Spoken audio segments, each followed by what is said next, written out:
2007 and 2008 Can-Am Grand National Cross Country Champion David Knight is headed back to Europe, leaving the championship wide open for a variety of contenders.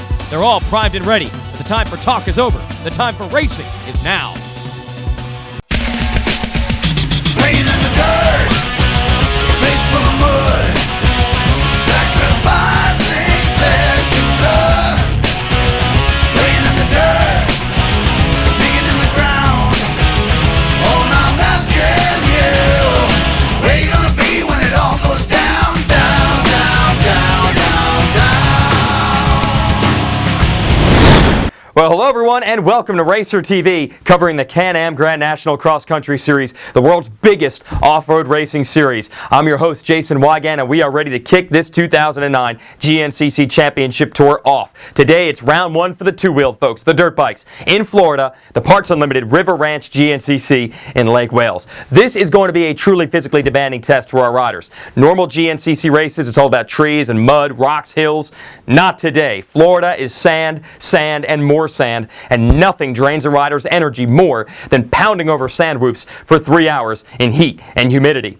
But of course, the riders who will be tackling this race today, they're as fit and as prepared as anyone could possibly be. So before we go down to the starting line, let's give you an idea what's running through the mind of some of our top championship contenders. Really looking forward to the 2009 season. It's going to be tough. There's a lot of talent this year, and I think I have my work cut out, but I definitely been working hard, and I feel like this is my year.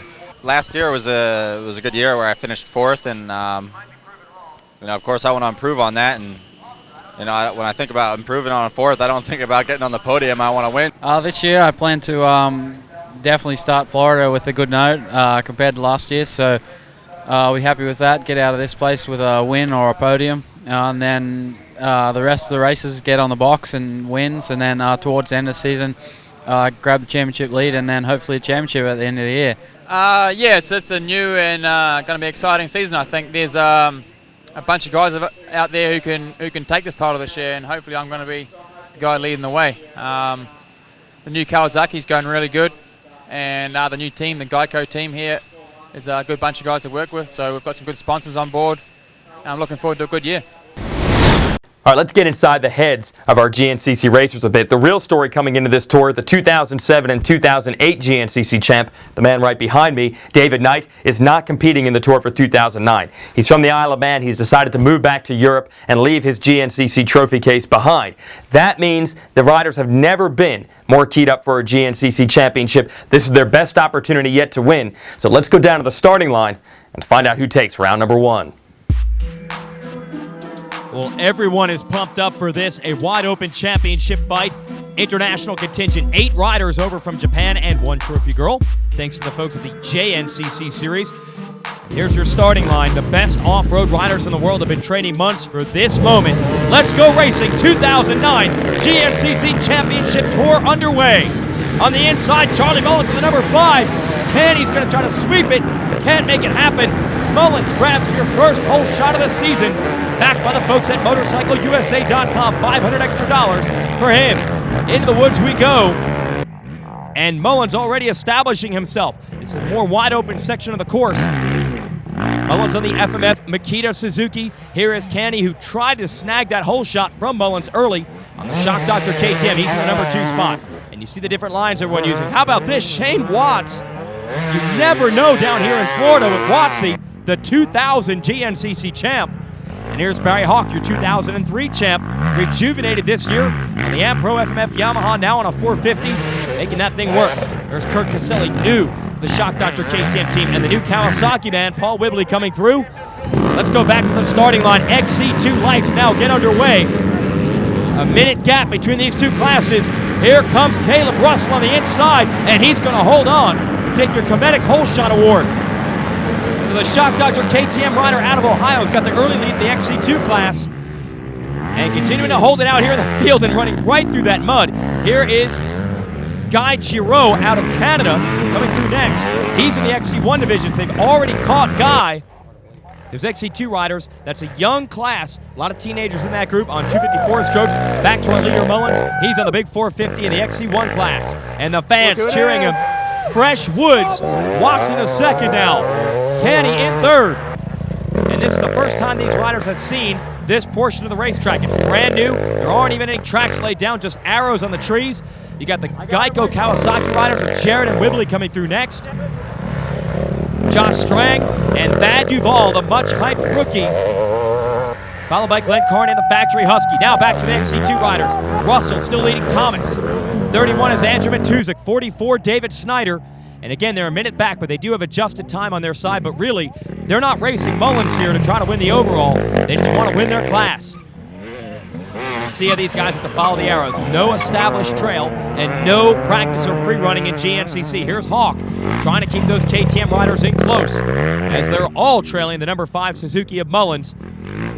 Then Jarrett, who raced for Suzuki last year, and Whibley, who raced for them last year as well. So give Whibley and Jarrett maybe a couple of rounds to get used to their new bikes. They look strong so far. Here comes Strang, the Australian, Duvall, and Carney, who is actually riding with a broken leg today.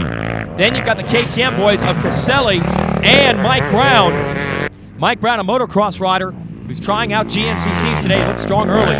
Look at Jason Thomas keeping the pressure on Russell here in the XC2 division. We go back out front with our leader Mullins. Not sure what happened. He must have tagged a tree and ripped that radiator shroud off. You've got to hope he didn't do any damage to the machine. And Watts is in second. It looks like Kenny's just content to follow his buddy around. Watts, a privateer KTM rider now. Kenny on the full factory ride. And not too far back is Hawk, the rejuvenated 2003 GNCC champ. He's fired up, he's excited, and he's keeping those riders in sight. Now they go back to Jared. He made no bones about it early today. He said he would not be satisfied with anything less than a victory here in the sand of Florida. And his teammate Whibley will be strong as well. The tough man from New Zealand in incredible physical condition, and that's going to pay off here in these conditions. We go back to Strang, Duvall. I'm telling you what, we're just getting started. It's going to be a great day of racing. Stay tuned.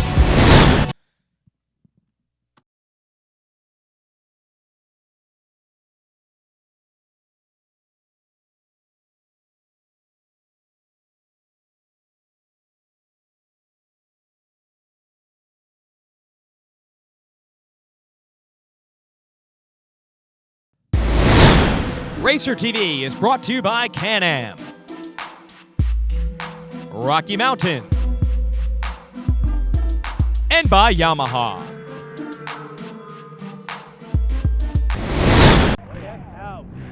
Wide open here in the sands of Florida. It's Grand National Cross Country action.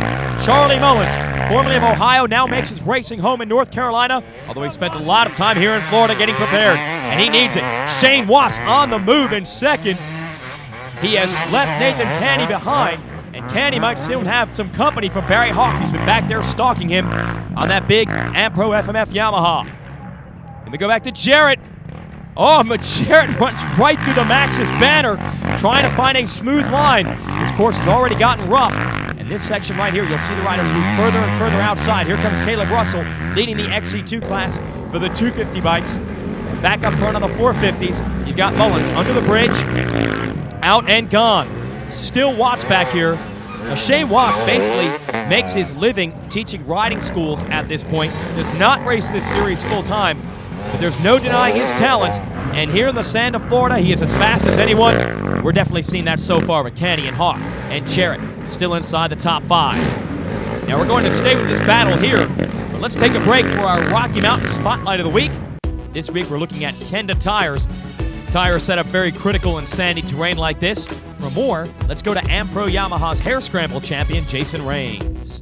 Hi, this is Jason Rains with Team Ampro Yamaha. Today's Rocky Mountain Spotlight's on the K781 Kenda motorcycle tires, with prices starting at $48.99. These tires have low-profile sidewall for improved cornering stability and cornering traction. The tread pattern is designed for anything from hard pack to slippery surfaces. The dimpled knobs allow for quick warm-up time and the extra traction you need.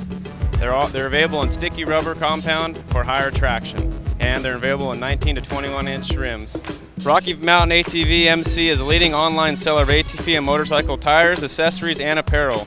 With an industry-leading website, free shipping on orders over $99 in the continental U.S., and a huge inventory of in-stock items, you are sure to get all the products you need at the prices you want, shipped quickly to your door. Visit their website at www.rockymountainatvmc.com for more information, or call 1-800-272-6329 to request a free catalog. This is Jason Rains, and this is your Rocky Mountain MC Spotlight. Well, they'll be slinging some sand today here in the deep woods, though. Charlie Mullins has led every inch of this thing so far. Shane Watts making a run. Got to wonder about Watts' endurance down the stretch. And here comes Canny in third. And Hawk is just still circulating back there in fourth. He's trying to let the race come to him. As the riders say, save some energy. Now Whibley appears to be on the move. He has gotten around his teammate Jarrett. And there's Jarrett, so the Kawasaki Monster Geico riders going back and forth. Watch out for Duval on the number 7 and Strang on 3. Every one of these guys wants to win this one, and everyone believes they can, and that's the beauty of the opening round. No one is demoralized yet. Everyone has confidence, and look at Shane Watts. He can see the leader in front of him. Watts making a run, opening up a gap now on Canny, and Canny is about to deal with some pressure from Hawk. Gotta like the way Hawk is playing this. 3 hours of racing in the sand, you can use a lot of energy. I think he and Whibley back here, they're being conservative early, trying to save something for late in the game. And there's Jarrett, and I think Duval back here wants to stay with Whibley. So Duval has closed the gap on Jarrett. Don't forget about the Australian. The 20-year-old Josh Strang had a breakout season last year. He wants to win in 2009. Back to the XC2 class. Russell continuing to lead, and he has opened it up a bit now over Thomas, who we heard out of the crash, who is still in hot pursuit, though. Mullins on the number 5, still leading this thing overall and in the XC1 Pro class. Reaches his hand up, gets a drink, but don't rest too much. You can hear the two-stroke of Watts still singing back there. Watts not going to let Mullins off the hook. Here comes Canny in third. And KTM still believes in the two-stroke, a 300cc two-stroke for Nathan Canny out of New York. And then Whibley on the 450 Kawasaki. And in these muddy sections where you just put the hammer down, the four-stroke is good, but in these real technical sections, those big, heavy sand whoops, these heavy four-strokes are going to take a lot of energy out of the riders. We'll see how much these riders have left in the tank. We mentioned a lot of them appear to be in conservative mode. Oh, we found Brown here, who had an absolutely awful start. Now, in Brown's defense, probably not used to the GNCC dead engine start procedure. Probably not used to pit stops either. We're in for our first set of stops. Not sure if these guys can go all the way on this one tank of fuel. And you see the FMF Makita Suzuki crew. They've got Mullins in and out. Now Hawk is in the Ampro FMF Yamaha truck.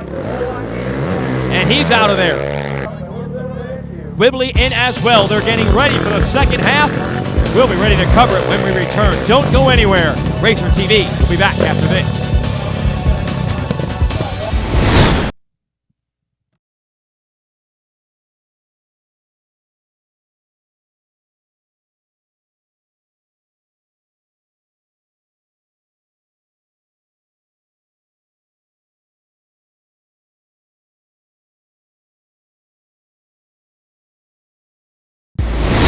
Racer TV is brought to you by Can-Am, Rocky Mountain, and by Yamaha. Charlie Mullins making it look easy right now, and you hear the people cheering. It was a tough year for Mullins last year. Was expected to challenge Knight for the championship. You see Watts in pursuit now. Mullins a little off the pace from where he wanted to be throughout much of 2008. He looks strong and ready, though, for 09. Canny back here on third. We hear he's struggling with a back injury, and you can see by his posture a little stiff in some of these sections. It might be a factor now. And I thought Hawk was ready to make the move on Canny, but he's still back there in fourth. And watch out for the Axeman, Paul Whibley. So strong down the stretch. If he can get these guys in sight with 2 laps to go, it could be his race to win. And the big X factor is Duval. Last year's champion of the XC2 Pro Lights class, entered this season as a rookie with a lot of hype. We'll see what he can do late in this one. Watts trying to keep Mullins in his sights. Got to wonder about Watts down the stretch. Now, 2 years ago in Florida, he won the overall. So this guy's made of magic. Sometimes he can make it happen. Hawk now into third. And there is Whibley. We might have actually missed Canny. Actually, yes, we did miss Canny through that section. And that is not fast forward there, folks. These guys got the gas on hard. Josh Strang coming through. And here's Russell, your leader in XC2. Had a brief challenge from Jason Thomas, who's riding the Monster Energy Andrews Yamaha. Here's Thomas, who's still trying to make up ground from a hard crash earlier on. Look at the suspension working on Mullins' machine. Very hard to set up a bike for sand. It's a completely different setup from what they would use in every other GNCC this year. Most of the tracks are similar. Whoa, look out, Hawk! Almost got knocked down by a rider in another class. Over 1,200 competitors out here this weekend. We're covering our pro classes today, but look, some of the other riders, mechanical troubles, and yes, riders like Whibley have to negotiate their way around that.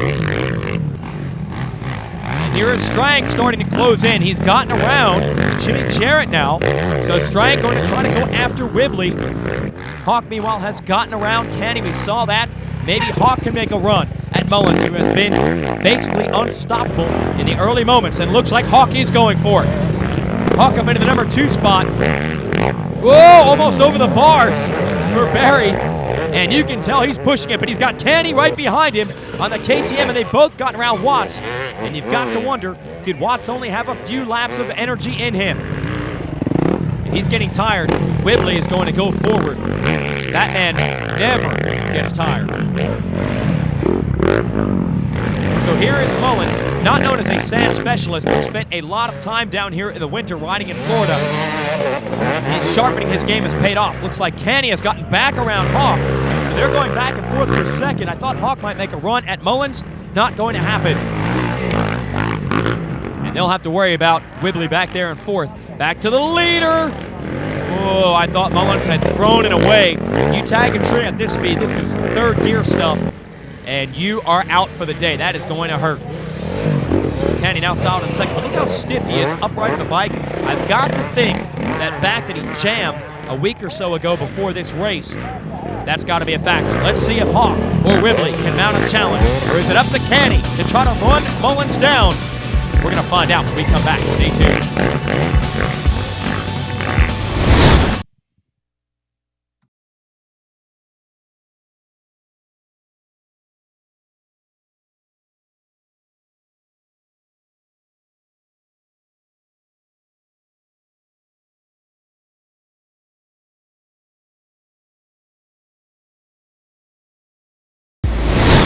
Racer TV is brought to you by Can-Am, Rocky Mountain, and by Yamaha. Welcome back, folks. Jason Wygant, your host of Racer TV, and Charlie Mullins, your leader on Racer TV. It's the opening round of the Can-Am Grand National Cross Country Series. 3 hours. These guys will do 12-mile laps. Going to get 7 or 8 laps in today. Endurance is a huge factor. There's Jimmy Jarrett. He was up front earlier. We hear that Jarrett is struggling with his suspension setup. Oh, and our XC2 leader, Caleb Russell, goes down and quickly back on the bike. Youthful exuberance there. I'll tell you what, you race for 2+ hours that Russell has done so far and go down on the ground. That's a good opportunity to take a nap. Gets right back on the motorcycle. Mullins trying to steer clear of some down riders in front of him. And Kenny, he is a survivor back there in 2nd. He has gotten challenges all day long, but every time he has been able to fight these guys off and hold on to that number 2 spot. Barry Hawk back here in 3rd. And we hear now that Whibley, the 4th place rider, is closing in on Hawk. Hawk is now struggling with some suspension issues. And look at Whibley charging. No suspension issues there. He has just got that Geico Monster Kawasaki pinned. And he's riding that Kawasaki like he's been riding it for a long time. Not bad for his debut run on it. And look at Josh Strang. He was way back early. Strang we had at about 8th or 9th early in this race. He is now up into the top 5. And maybe he can make a run at Mullins. Maybe he can make a run at Kenny. Somewhere in the top 3. You know Strang wants to finish up on the podium and score some points despite the bad start. Here comes the Axeman, Whibley. They call him that. Actually worked in the Forest Service in New Zealand when he first got started racing. Now he's a full-time guy, and you can see he's made the move on Kenny. So he is up into the number 2 spot. And now we see Strang. Not sure what happened to Hawk. Those suspension woes might have slowed the veteran Yamaha rider down. No woes for Mullins. He is riding this track like it is his own backyard, and it would be a heartbreaker for him to throw this thing away now. We'll see if Whibley's endurance, he has enough strength left to mount one more challenge on Mullins, but Mullins has been able to save so much energy. There's Kenny sitting down, and you see him taking a wide line to that corner to try to find some smooth ground. A little bit rougher, a little bit more aggressive for Strang. Mullins still pushing it, and he knows he needs to. Whibley is coming. This is Whibley's part of the race. This is where this guy starts putting in his fastest laps of the day. And Strang, it looks like, has gotten around the ailing Nate Canny. So we're looking at 2 Suzukis in the top 3 right now, but what will the order be? Can Mullins go wire to wire? You so rarely see that in this type of racing. It's kind of like cycling, where you need to pace yourself at times. Sometimes it's better to get a toe, sometimes it's better to get a push. But all Mullins did was push all day long, and it looks like he's going to hold on. A statement is made. A disappointing 2008. Charlie Mullins will put that behind him. Everyone wondering who the man to beat will be in 2009. Well, this young man out of Ohio has made his claim to the throne. He is going to win this opening round in Florida in dominant fashion. He goes wire to wire, a fist pump. Charlie Mullins wins the GNCC opener. Let's go to victory lane. Got the whole shot and held on to the win, and I'm really ready for this year. I've been working hard, and I think the team's ready, so I think it's going to be a good year. Check out the results. Bad luck. Strang runs out of fuel. Had a problem with the fuel tank at the last lap. He's out of the top 10. And Russell holds off Thomas and Jake Korn to win in XC2. Let's look at how it all went down with a race recap. MotorcycleUSA.com whole shot award goes to Charlie Mullins. Nate Canny right there behind him. Mullins hits a tree, rips off a radiator shroud, but still pulls away from the field. Canny, Shane Watts, Barry Hawk, all giving chase early. But eventually it was the Kawasaki man, Paul Whibley, on the number 2. He would be strong down the stretch and get into the number 2 spot. Josh Strang looked ready to get 3rd until he ran out of fuel. Opening the door for Nate Canny to hit the podium. Caleb Russell wins XC2. The motocrosser Mike Brown takes 4th. And Charlie Mullins is your winner. Great action from Florida. We'll be here all year long covering it. For everyone at Racer TV, I'm Jason Wygant. Thanks for watching.